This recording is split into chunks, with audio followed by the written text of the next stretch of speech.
আসসালামু আলাইকুম ওয়া রাহমাতুল্লাহি ওয়া বারাকাতুহু। তো বন্ধুরা, আজকে আমি রান্না করলাম যে ডিম ভেঙে ডিমের ঝোল।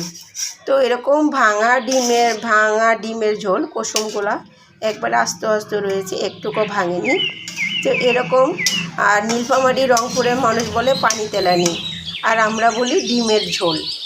তো এই ঝোলটা খেতে অসম্ভব মজা লাগে। তো বন্ধুরা, যারা খাওনি আমার ভিডিওটা দেখে রান্না করে খেয়ে দেখো, অবশ্যই ভালো লাগবে। তো শুরু থেকে শেষ পর্যন্ত দেখে নাও আমি এই রান্নাটা কীভাবে করে নিলাম।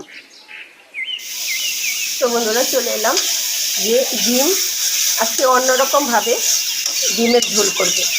তো রংপুরের মানুষ, নীলফামারীর মানুষ বলে যে ডিম দিয়ে পানি তেলানি, তো আমরা বলি ডিমের ঝোল।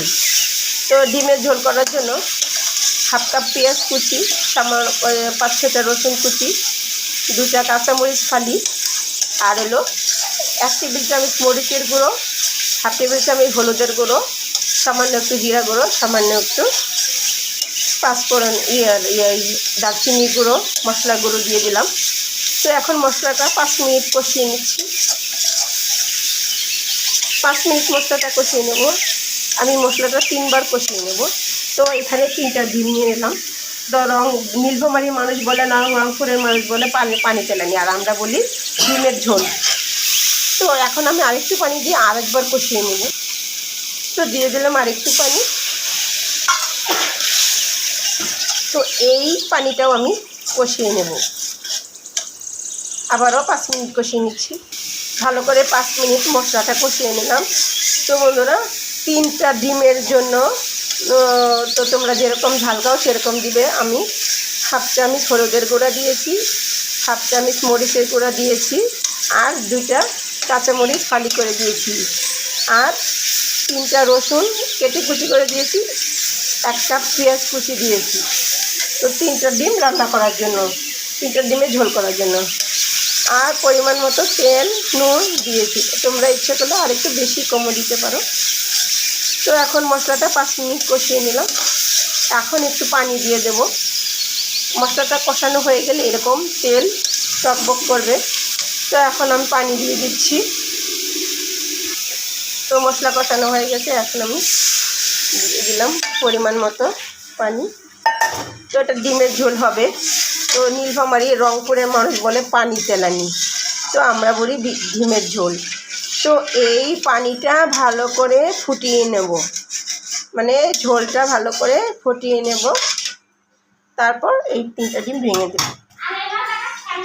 তো পানি টকবক করে একটু ফুটিয়ে নিলাম। তো এখন এই পানিতে একটু ঠান্ডা করে ডিমগুলো ভেঙে দিব।